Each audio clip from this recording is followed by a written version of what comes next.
गूंगी बहू, अंधी सास। एक परिवार में 5 लोग थे। ओम प्रकाश, उनकी पत्नी सुमित्रा, बहू भावना, बेटा राहुल और एक थी उनकी बेटी प्रियंका। वैसे तो ओम प्रकाश और सुमित्रा के घर में सब कुछ ठीक ठाक था, लेकिन सुमित्रा की एक आदत थी। घर में कुछ भी गलत या सही हो तो वो किसी से कुछ नहीं कहती। और भावना स्वभाव की इतनी सीधी सादी थी कि अगर कोई उसके साथ गलत भी करता तो भी वो उसे कुछ नहीं कह पाती। इसी के चलते प्रियंका और राहुल घर में मनमानी चलाते रहते, क्योंकि घर को संभालने वाली औरतें इस तरह से रहती थी जैसे वो गूंगी और अंधी हो। माँ, मैं अपनी सहेलियों के साथ पिकनिक पर जा रही हूँ। ठीक है बेटा, चली जाओ। और मुझे आने में रात हो जाएगी, देर से ही आऊंगी मैं। अच्छा, कोई बात नहीं बेटा। अरे भावना, तुमको एक बार में समझ में नहीं आता क्या? नाश्ते में फिर से पराठे बना के रख दिए। कितनी बार तुमसे कहा है कि मेरे लिए ढंग का नाश्ता बनाया करो। ठीक है जी, आगे से ध्यान रखूंगी। अरे ये बहू से किस तरह से बात कर रहे हो तुम राहुल? अरे तो और क्या करूं पापा, इसको कही बात एक बार में समझ में ही नहीं आती। सुमित्रा, तुम अपने बेटे को समझाती क्यों नहीं? बहू से बात करने का ये क्या तरीका है? अरे जिसकी जैसी मर्जी आए करो, मुझे क्या। भावना बेटा, तुम भी तो कभी कुछ कहा करो। इस तरह क्यों सबकी बातें सुनती रहती हो? कोई बात नहीं पापा जी, सब ठीक है। रात को काफी देर तक प्रियंका घर नहीं आती और जब वापस लौट कर आती है तो एक लड़की के साथ बाइक पर बैठकर। सुमित्रा और भावना दोनों ही प्रियंका को लड़की के साथ देख लेते हैं। आज तो जोर से डांट पड़ने वाली है, लेकिन मैं डर क्यों रही हूँ? माँ तो सब कुछ देखकर भी अंधी बनी रहती है। और रही बात भाभी की, वो किसी को कुछ नहीं बताने वाली। कहने को भगवान ने आवाज दी है, लेकिन गूंगी है गूंगी। अरे प्रियंका बेटा, इतनी रात को कॉलेज से लौट कर आ रही हो? कहाँ गई थी तुम? पापा, वो सहेली के घर पर थी, पढ़ाई करने के लिए रुक गई थी। अच्छा, ठीक है, जाओ अपने कमरे में जाओ और सो जाओ। सुमित्रा ने अपनी बेटी को एक लड़की के साथ इतनी रात को आते देखकर भी उससे कुछ नहीं कहा और भावना ने भी इस बारे में किसी से कोई बात नहीं की। कुछ दिनों के बाद मामा जी का फोन आया था। उन्होंने प्रियंका के लिए कोई रिश्ता ढूंढा है। लड़के वाले उसे देखने आ रहे हैं। अरे मुझे नहीं करनी शादी वादी, किसी लड़की को बुलाने की कोई जरूरत नहीं है। ये तुम क्या कर रही हो प्रियंका बेटा? तुम्हारी शादी की उम्र हो चली है और तुम्हारे मामा जी ने बहुत अच्छा रिश्ता बताया है। पापा, अब जिद क्यों कर रहे हैं? और आप क्यों मेरी मर्जी के खिलाफ शादी कराना चाहते हैं? अरे माँ, इसको समझाइए ना। आपकी बेटी, आप तो बस चुपचाप सब कुछ होते हुए भी देखती रहती हैं। अरे तो क्या कहूँ, और मेरे कहने से क्या हो जाएगा? वैसे भी गलत क्या हो रहा है, सब कुछ सही तो है। भावना बहू, देखो तो प्रियंका हमारी बात नहीं समझेगी, लेकिन वो तुम्हारी हम उम्र है।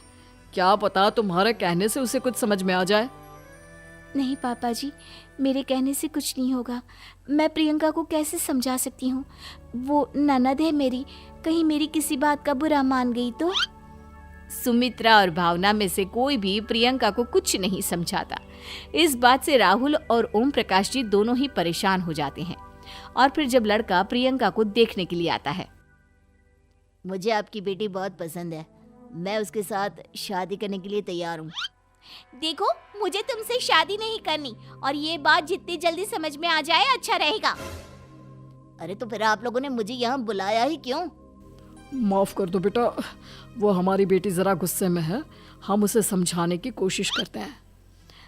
हाँ, देखिए आप नाराज मत होइए, वो तो उसने बस ऐसे ही कह दिया होगा।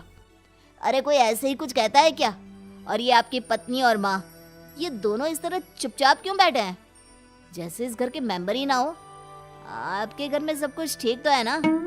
अरे सब कुछ ठीक है बेटा। सुमित्रा, समझाओ ना अपनी बेटी को। अरे क्या समझाऊं, क्या होगा समझाने से? सब ठीक ही तो हो रहा है, गलत क्या हो रहा है? भावना, प्रियंका को अंदर लेकर जाओ और उससे समझाओ कि कितना अच्छा रिश्ता है। इतना अच्छा लड़का है, इस तरह से बिहेव ना करे। नहीं जी, मैं किसी से कुछ नहीं कह सकती जी। अरे अजीब परिवार है, मुझे तो यहाँ से निकलना पड़ेगा। इस तरह से तो आपकी बेटी की शादी किसी से नहीं हो सकती। जिसके घर की औरतें गूंगी और अंधी बनकर बैठ जाए, उस घर का कुछ नहीं हो सकता। ओम प्रकाश और राहुल सुमित्रा और भावना की हरकतों की वजह से बहुत परेशान हो जाते हैं। एक दिन वो दोनों आपस में बात करते हैं। पापा, समझ में नहीं आता कि भावना और माँ को कैसे समझाया जाए।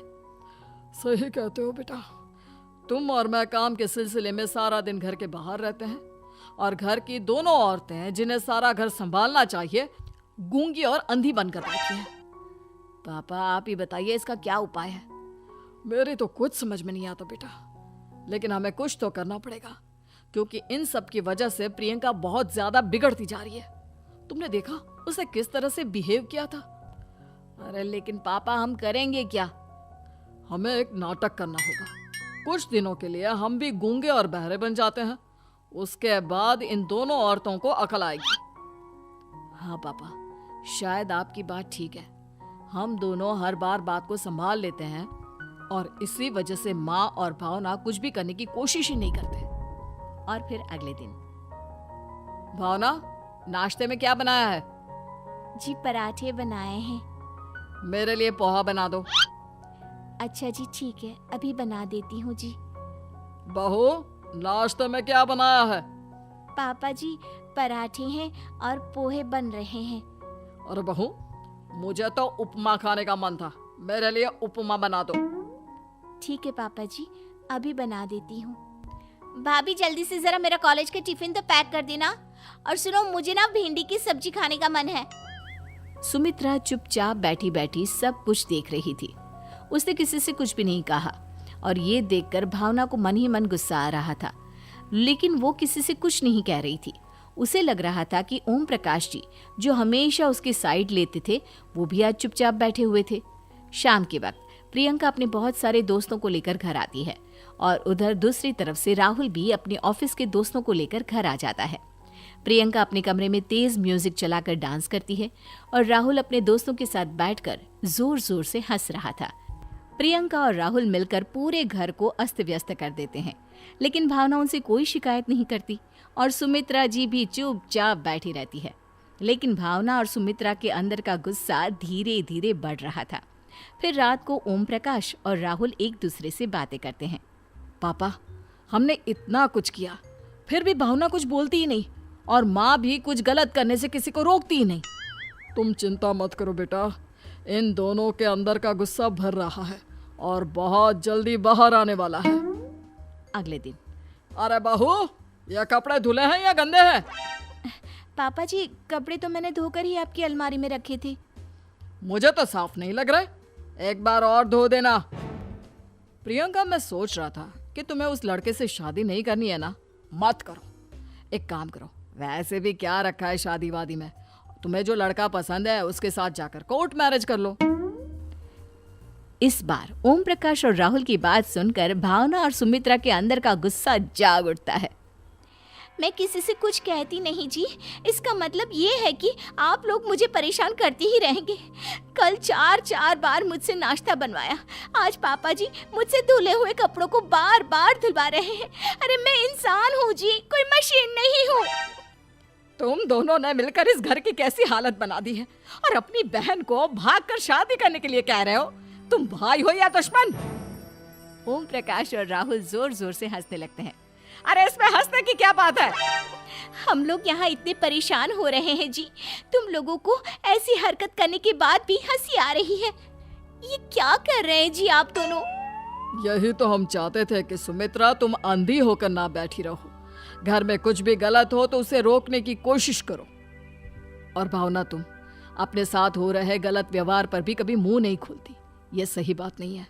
मैं चाहता था कि तुम्हारी भी जुबान खुले, तुम गलत बात का विरोध करो। गूंगी बहू और अंधी सास की ये जोड़ी इस घर में अब नहीं चलेगी।